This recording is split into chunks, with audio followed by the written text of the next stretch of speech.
Hello children, we have already read the story Gulliver's Travels in our previous video.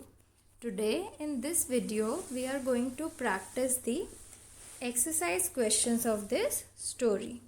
So let's begin. First of all we'll do the question answers.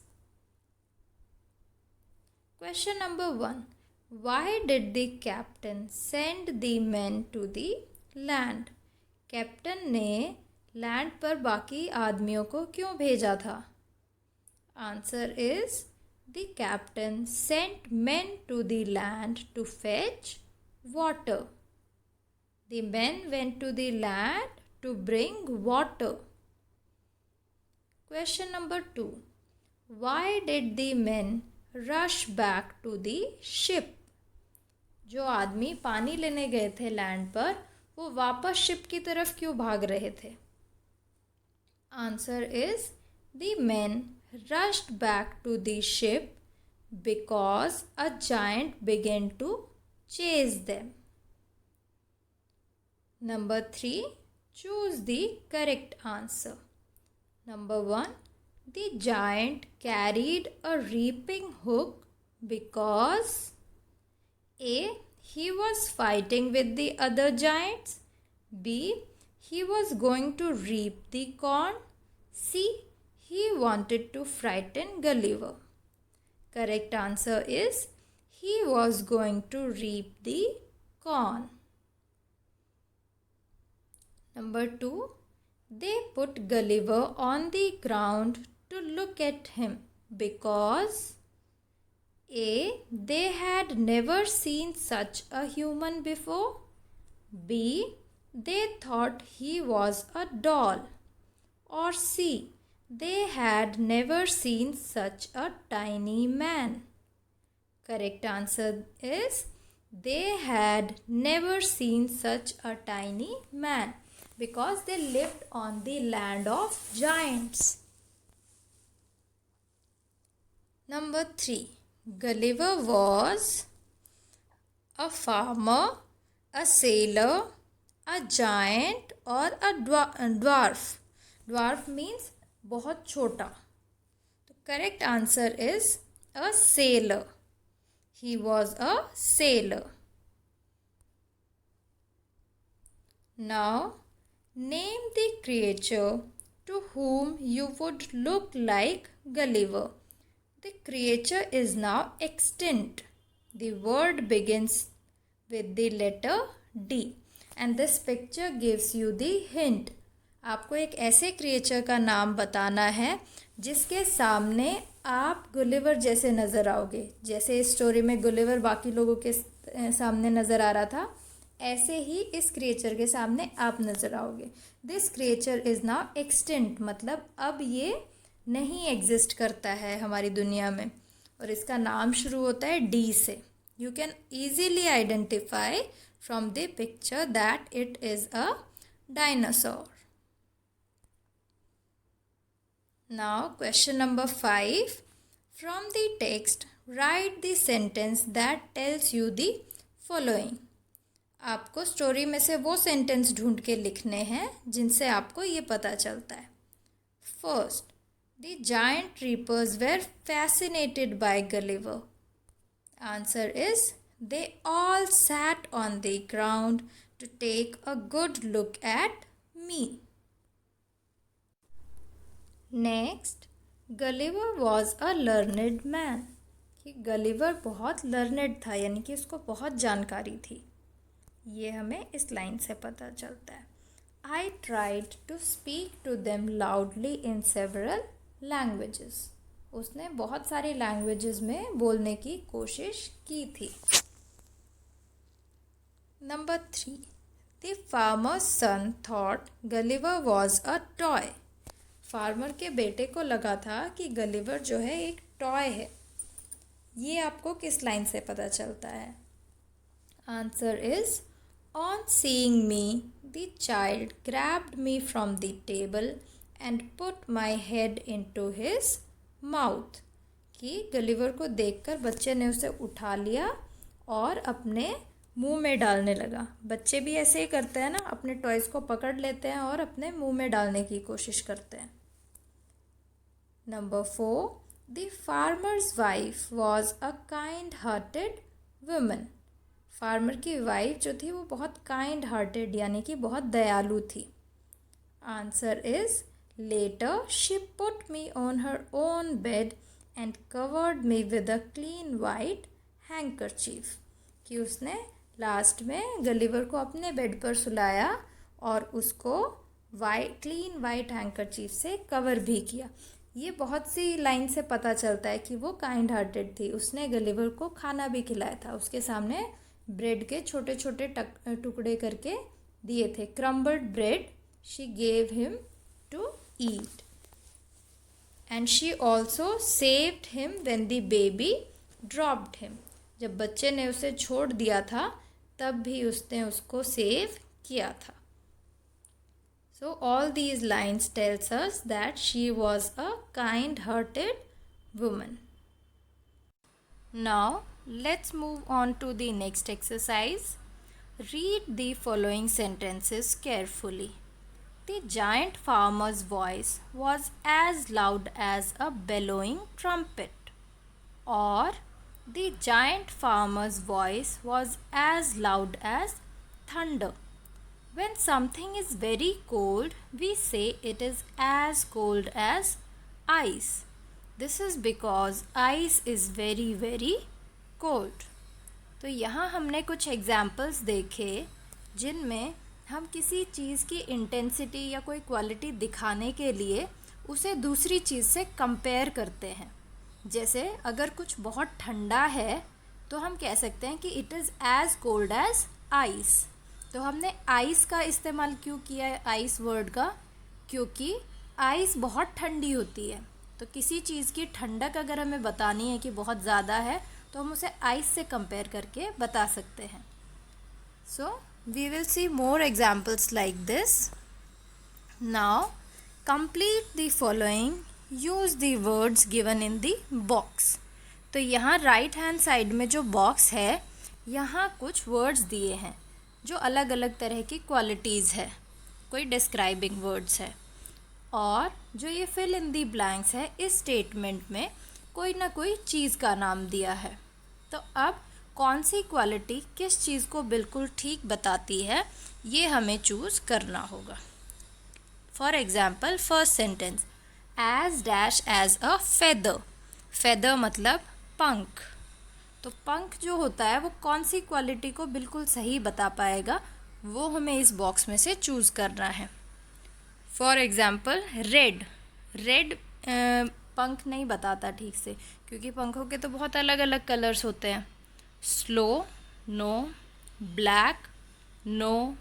Gentle, no. Warm, no. Strong, no. जो feather है वो strong तो नहीं होता, वो तो बिल्कुल हल्का फुल्का सा होता है और बहुत वीक सा होता है। Sweet, no. लाइट, लाइट मतलब हल्का। So this word can be used as light as a feather. Now as dash as a tortoise. Tortoise यानी कि कछुआ। अब कछुआ कैसा होता है?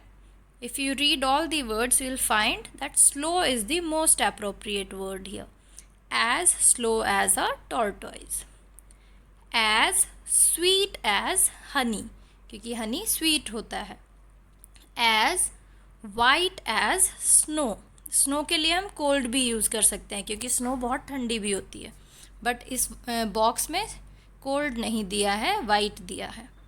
As dash as an ox. Strong. As black as night. As red as rose.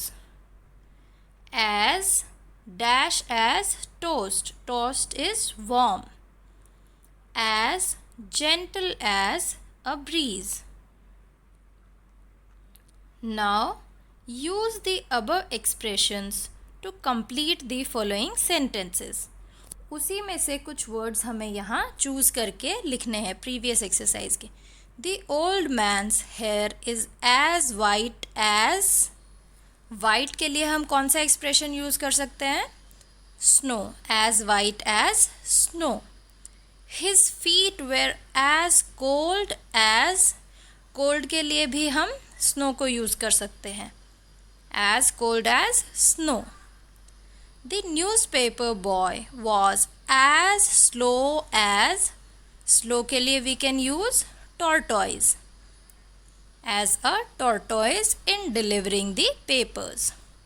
I felt as light as feather after exercising. Now, next, create your own comparisons for following. So, in this exercise, you will find an appropriate word to describe the given qualities. अब यहाँ पर कुछ qualities दी गई है, कुछ describing words दिए गए हैं, इनको किस चीज़ से कंपेयर करना ठीक रहेगा ये हमें बताना है. So let's do. First is as tall as, यानी कि कोई चीज़ टॉल है ये हमें बताना है. तो कौन सी टॉल चीज़ से हम उसे कंपेयर कर सकते हैं बताने के लिए? आप किसी ऐसी चीज़ का नाम सोचिए जो बहुत टॉल होती है, तो उससे कंपेयर करना ठीक रहेगा. For example, as tall as a giraffe, giraffe बहुत टॉल होता है. एज फास्ट एज, अब फास्ट क्या होता है ये आप सोचिए, उसका नाम यहाँ लिख सकते हैं a leopard. I have written a leopard, क्योंकि लेपर्ड बहुत फास्ट एनिमल है, वो बहुत तेज़ दौड़ता है.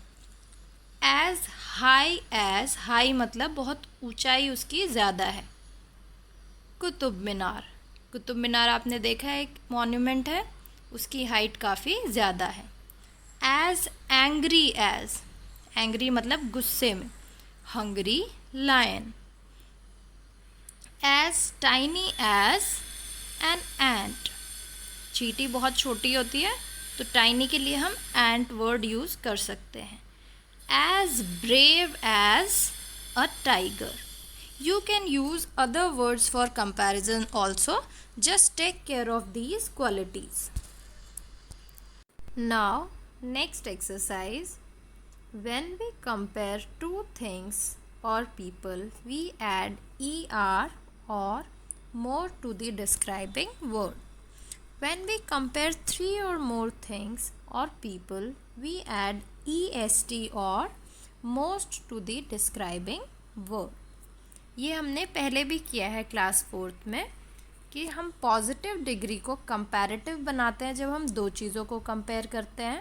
उसका तरीका होता है कि आप डिस्क्राइबिंग वर्ड में ई आर लगा देते हैं, जैसे बिग, बिगर. और जब हम 3 या 3 से ज़्यादा चीज़ों को कंपेयर करते हैं तो हम ई एस टी लगाते हैं, यानी कि बिग, बिगेस्ट, जब 3 से ज़्यादा चीज़ को कंपेयर किया जाता है. कभी कभी इसमें कंपैरेटिव डिग्री बनाने के लिए मोर यूज़ करते हैं, जैसे ब्यूटीफुल, मोर ब्यूटीफुल, उसमें ई आर नहीं लगेगा ब्यूटीफुल के आगे. और जब 3 से ज़्यादा तो मोस्ट. कंपैरेटिव में जब मोर लगता है तो सुपरलेटिव बनाने के लिए मोस्ट लगाया जाता है. अब आगे कुछ एग्जाम्पल्स हम देखेंगे इसी तरह के, जैसे fast, faster, fastest. The sail boat is fast. The car is faster than the sailboat. दो चीज़ों का कंपैरिजन हुआ यहाँ पर, कार और सेल बोट का. तो कार ज़्यादा तेज़ है तो faster. The aeroplane is fastest of all. और जब 3 चीज़ का कंपैरिजन हमने किया तो एरोप्लेन सबसे ज़्यादा तेज़ है, तो उसमें हमने सुपरलेटिव डिग्री यूज़ की, fastest. Similarly, hitting a target is difficult. Juggling caps is more difficult than hitting a target. Doing complicated magic tricks is the most difficult of them all. First positive degree है कि कोई चीज़ difficult है. फिर दो चीज़ों में एक चीज़ ज़्यादा डिफ़िकल्ट है तो मोर डिफ़िकल्ट. और जब 3 या 3 से ज़्यादा चीज़ों में कोई सबसे ज़्यादा मुश्किल है तो मोस्ट डिफ़िकल्ट. ये है superlative degree. Now complete the following in the same way using the word easy और स्ट्रॉन्ग. अब यहाँ पे ईजी और स्ट्रॉन्ग की अलग अलग डिग्रीज हमें यूज़ करनी है। जैसे skipping is easy, jumping is easier than skipping, walking is the easiest of all. Second वाले में हमने देखा कि जंपिंग और स्किपिंग में कंपैरिजन है, दो चीज़ें हैं तो हमने वो कंपैरेटिव डिग्री यूज़ की। और थर्ड में ऑफ ऑल मतलब सारी चीज़ों का कंपैरिजन हुआ है तो हमने सुपरलेटिव डिग्री यूज़ की। जब दो चीज़ों को कंपेयर किया जाता है तो आपको ई आर ही जोड़ना होता है, और ज़्यादा चीज़ों को या सारी चीज़ों को कंपेयर किया तो E S T. The dog is strong, the horse is stronger than the dog, the elephant is strongest of all. Now complete the following in the same way using the words juicy or exciting. Apple juicy, orange, अब orange को आप apple से compare करो तो it is juicier, और sugar cane, इन तीनों में अगर कंपेयर किया जाए तो sugar cane is juiciest. Rock climbing exciting, skiing more exciting, and river rafting most exciting. Now correct the use of the describing words in the following sentences. अब यहाँ पर जो कंपैरिजन किया है उसके अकॉर्डिंग डिस्क्राइबिंग वर्ड गलत use किया है, मतलब उसकी फॉर्म गलत है। हो सकता है कि सुपरलेटिव यूज़ करना हो ईएसटी के साथ, लेकिन हमने कंपैरेटिव लिख दिया है ईआर के साथ। जैसे फर्स्ट एग्जांपल रीड करते हैं, this is the simpler problem of them all. Simpler है, ऑफ देम ऑल मतलब सारी चीज़ें हैं, सारी चीज़ों को कंपेयर किया तो हमने ई आर वाला फॉर्म यूज़ किया है, which is wrong. E R वाला फॉर्म यूज़ नहीं होगा, जब सारी चीज़ें कंपेयर हुई है तो ई एस टी वाला फॉर्म यूज़ होगा, so it will B simplest. This is the simplest problem of them all. Which is the lightest of the to parcels. दो पार्सल्स को कंपेयर किया है और ई एस टी लाइटेस्ट ये हमने use किया, so this is again wrong. जब दो चीज़ें कंपेयर हुई है तो ई आर वाली फॉर्म यूज़ होती है डिस्क्राइबिंग वर्ड की, it will be lighter. Lightest नहीं होगा, लाइटर होगा। He is cleverer than I am, फिर दो लोगों का कंपैरिजन हुआ है तो he is cleverer than I am, ये ठीक है ई आर वाला फॉर्म, लेकिन क्लेवर के साथ नहीं जाता है। क्लेवर के साथ हम लिखते हैं more clever, he is more clever than I am. I like this the best of the two. दो चीज़ों का कंपैरिजन हुआ है और बेस्ट, बेस्ट जो है वो गुड की सुपरलेटिव फॉर्म है, कंपैरेटिव नहीं है। कंपैरेटिव मतलब दो चीज़ों वाली, जब दो चीज़ों का कंपैरिजन हुआ है तो गुड, गुड के बाद आता है बेटर, तो बेस्ट नहीं यूज़ होगा, यहाँ होगा बेटर। जब तीन या तीन से ज़्यादा यूज़ होंगी चीज़ें, उनका कंपैरिजन होगा, तब हम बेस्ट लिखेंगे। The flood became badder as the rain increased. Bad की फॉर्म बैडर नहीं होती है, it is worse. Bad, worse, और उसके बाद जो सुपरलेटिव फॉर्म है वो होती है worst. Now punctuate the following sentences using capital letters, full stops, commas, question marks, apostrophe, exclamation mark wherever necessary। अब यहाँ एक पैराग्राफ दिया है लेकिन इसको पंक्चुएट नहीं किया है, तो इसमें जहाँ नेमिंग वर्ड आ रहा है, जहाँ किसी का नाम दिया हुआ है, वहाँ आपको कैपिटल लेटर यूज़ करना है। जहाँ एक नया सेंटेंस शुरू हो रहा है तो स्टार्टिंग में कैपिटल लेटर आएगा, बीच बीच में कॉमा आएंगे, तो आपको इसको सही तरीके से पंक्चुएट करना है। Let's do. This is the correct answer. ये जहाँ जहाँ मैंने रेड मार्क किया है ये चेंजेस हमने पिछले पैराग्राफ से किए हैं, ये पिछले पैराग्राफ में ये मिस्टेक्स हैं। फॉर एग्जांपल फर्स्ट आप देखिए डियर समीर, ये करेक्शन है। पिछले पैराग्राफ में देखिए डियर में डी छोटा है और समीर में एस छोटा है। डियर क्योंकि स्टार्टिंग है तो डी कैपिटल होगा और समीर का एस कैपिटल होगा क्योंकि ये एक नाम है। आई एम, अब आई ऐसे छोटा नहीं लिखा जाता है कभी, I we always write it capital, तो आई भी कैपिटल होगा, इसमें कहीं भी फुल स्टॉप नहीं है, तो हर एक सेंटेंस के ख़त्म होते ही हम फुल स्टॉप लगाएंगे। This is the correct form, let's read it once. Dear Sameer, I am sending you a photograph of my newest pet. Frisky is a bull dog, अब फ्रिस्की नाम है पेट का तो एफ कैपिटल होगा। And a very playful puppy, ये sentence एक और ख़त्म हुआ तो full stop. By next summer, अब यहाँ से नया सेंटेंस शुरू हो रहा है तो बाय का बी कैपिटल होगा। Comma, he should be old enough to go with us on our long walks, sentence ख़त्म हुआ तो फुल स्टॉप। आई एम में आई कैपिटल होता है और अपोस्ट्रॉफी के बाद एम लगता है क्योंकि ये कॉन्ट्रैक्टेड फॉर्म है आई और ए एम का। I am sure you are looking forward to seeing him, sentence ends with a full stop. I know you will like him, again sentence ends with a full stop. Warm regards Sanju, Sanju का S capital क्योंकि वो एक naming word है। Now next question is again for punctuation. Punctuate the following sentences, इसमें आपको sentences को punctuate करना है।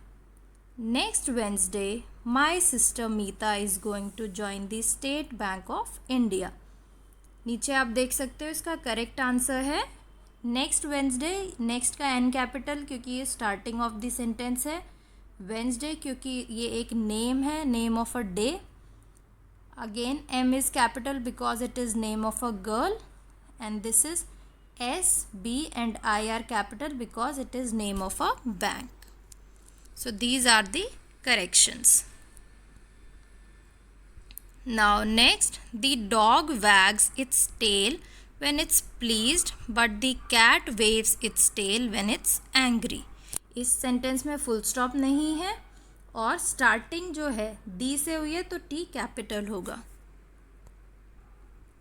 Next, when I went fishing I caught an old shoe, a plastic bag and a bad cold. when का W capital होगा, fishing के बाद next statement शुरू हो रही है नेक्स्ट सेंटेंस तो कॉमा के बाद वो शुरू होगा. Again old shoe, a plastic bag and a bad cold, तीन चीज़ों के नाम लगातार है, लास्ट में एंड है तो शुरू में शू के बाद जब दूसरी चीज़ लिखी है तो बीच में कॉमा आएगा. She fed the baby, washed the dishes, put the lights off and went to sleep. S in she will be capital, fed the baby, comma, washed the dishes, comma, put the lights off and went to sleep, and then full stop. Wasn't Tim born on the 26th of January 1989? W in wasn't will be capital, T in Tim will be capital, J in January will be capital, and since this is a question so this sentence will end with a question mark. Oh no, the bus has gone. Oh no में O capital होगा और Oh no के बाद exclamation mark लगेगा, उसके बाद दी, exclamation mark से हमने वो फ्रेज़ एंड किया है तो डी में टी कैपिटल होगा और सेंटेंस के एंड में full stop. Now fill in the blanks. अब जैसे एक जायंट ट्री का नाम बताया है, redwood trees of California. Giant tree मतलब हमारी अर्थ पे बहुत बड़े बड़े पेड़ भी होते हैं, छोटे छोटे भी होते हैं, तो एक बहुत बड़े पेड़ का नाम बताया है यहाँ, red wood trees of California. इसी तरह हमें बाकी चीज़ें भी बतानी है पता करके, जैसे ये हैं redwood trees of California, ये बहुत बड़े होते हैं. नाउ अ जायंट बर्ड, कोई बर्ड बताना है जो बहुत बड़ा हो. Can you identify this bird? This is an ostrich. Ostrich is a giant bird. A giant land animal, ज़मीन पर रहने वाला एक giant animal. This can be written, this is an elephant. Next, a giant water creature. Water creature मतलब पानी में रहने वाला जीव जो बहुत बड़ा होता है. You can identify this from the picture. This is a blue whale. A giant reptile. Can you identify this? This is a saltwater crocodile. A giant aeroplane. एक बहुत बड़ा एरोप्लेन है और इसका नाम है एंटोनोव AN-225 मरिया. आप इसको गूगल करके भी देख सकते हैं इसकी डिटेल्स. नाउ एक्सरसाइज को आपको खुद से एक बार प्रैक्टिस करना है और इसके क्वेश्चंस कंप्लीट करने हैं. Thank you and have a nice day.